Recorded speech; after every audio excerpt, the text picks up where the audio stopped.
बिस्मिल्लाहिर्रहमानिर्रहीम। अस्सलामुअलैकुम।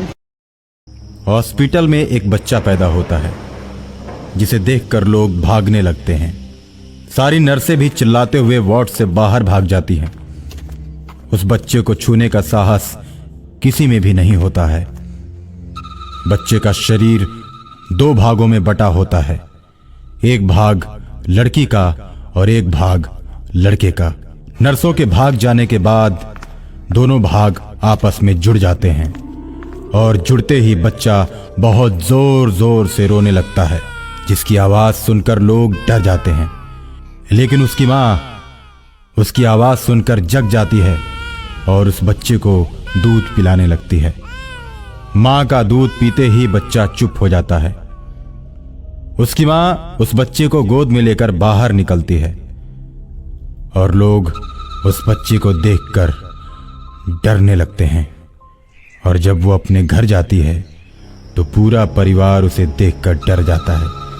उसके परिवार और गांव के लोग मिलकर उसे गांव और शहर से दूर भगा देते हैं। वो जंगल में जाकर एक छोटी सी कुटिया बनाती है और अपने बच्चे का पालन पोषण करने लगती है। वो सुनसान जंगल में अकेली रहती है, फल तोड़कर खाती है और झरने का पानी पीती है। धीरे धीरे बच्चा बड़ा हो जाता है और जंगली जानवरों के साथ खेलने लगता है। दूर दूर तक उसे कहीं भी इंसान नहीं नजर आते। और एक दिन रात को अचानक एक राक्षसी आती है। उसके साथ एक राक्षस भी होता है। दोनों आपस में बात करते हैं। देखो, कहीं आसपास मानव के मांस की सुगंध आ रही है। चलो पता करते हैं और उन मानवों को खाते हैं।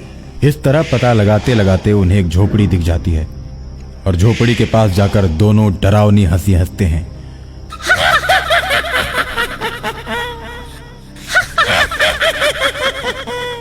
आज हम दोनों तुम दोनों को खाएंगे। भूतों को देखते ही लड़के की मां डर जाती है, जिसे देखकर लड़का बहुत ही गुस्से से भर जाता है। आधा भाग स्त्री और आधा भाग पुरुष होने के कारण उसकी मां ने उसका नाम चमत्कारेश्वर रखा था। चमत्कारेश्वर अपनी मां को जब डरा हुआ देखता है तो भूतों पर क्रोधित हो जाता है और उनसे कहता है, तुम दोनों ने हमारी मां को डराया है, मैं तुम लोगों को जीवित नहीं छोड़ूंगा।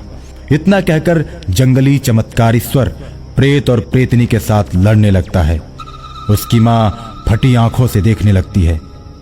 चमत्कारेश्वर को लड़ते देख उसके मित्र जंगली जानवर शेर और हाथी भी उसकी मदद के लिए पहुंच जाते हैं और दोनों राक्षसों को खूब मारते हैं। दोनों राक्षस चिल्लाते हुए भागते हैं, लेकिन हाथी उन्हें अपने पैरों के नीचे दबा देता है। मैं तुम दोनों को छोड़ रहा हूं, अब इधर भूल कर भी मत आना, नहीं तो मारे जाओगे। चमत्कारेश्वर का इशारा पाते ही दोनों के ऊपर से हाथी अपना पैर हटा देता है और उसके बाद वो दोनों भाग जाते हैं। चमत्कारेश्वर की बहादुरी देखकर उसकी मां मन ही मन बहुत खुश होती है और उसे सीने से लगा लेती है।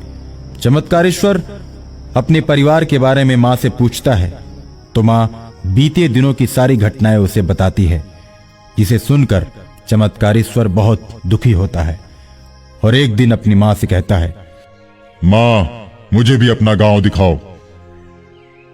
बेटा, गांव वाले हम लोगों को गांव में नहीं रहने देंगे और वो लोग हमें वहां से भगा देंगे। मां, चाहे जो हो, मैं एक दिन अपने गांव को देखना चाहता हूं। बेटे की जिद के आगे मां झुक जाती है और दोनों चलते चलते रात में अपने घर पहुंचते हैं। चमत्कारेश्वर दरवाजा तोड़कर अपने घर में प्रवेश करता है।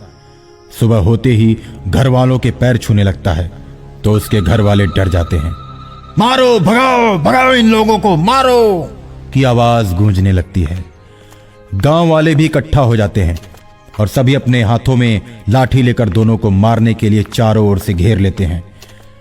गांव वालों, मैंने जब जन्म लिया था उस समय भी तुम लोगों ने जुल्म किया था, और फिर दूसरी बार मैं गांव में केवल घूमने के लिए आया तो तुम लोग एक बार फिर मेरे ऊपर जुल्म कर रहे हो। मैं अब किसी को नहीं छोड़ूंगा, ये गांव मेरा है। जिस तरह तुम लोगों ने मुझे गांव से निकालकर बाहर किया था, उसी तरह अब तुम लोगों को भी ये गांव छोड़कर जाना पड़ेगा। ऐसा कहकर चमत्कारेश्वर गांव वालों को मारने लगता है। एक एक करके सभी गांव वालों को मारकर गिरा देता है। तुम लोग अभी गांव छोड़कर चले जाओ और शहर में भी नहीं रुकना। जिस तरह मैं जंगल में रहता था, अब उसी तरह तुम लोगों को भी जंगल में ही जाकर रहना पड़ेगा। इस तरह सारे गांव वालों को जंगल में भगाकर चमत्कारेश्वर अपनी मां को लेकर गांव में रहने लगता है और अपना बदला पूरा कर लेता है। जब जंगल में रहने वाले उनके मित्र हाथी और शेर बहुत दिनों तक जंगल के अंदर चमत्कारेश्वर को नहीं देखते हैं, तो उसका पता लगाते लगाते उसके गांव पहुंच जाते हैं और उसके साथ मिलकर रहने लगते हैं। उन्होंने हमारे चैनल को सब्सक्राइब नहीं किया, सब्सक्राइब कर दें और बेल आइकन को भी ज़रूर प्रेस कर दें ताकि इस तरह की वीडियोस आप तक पहुंचती रहें।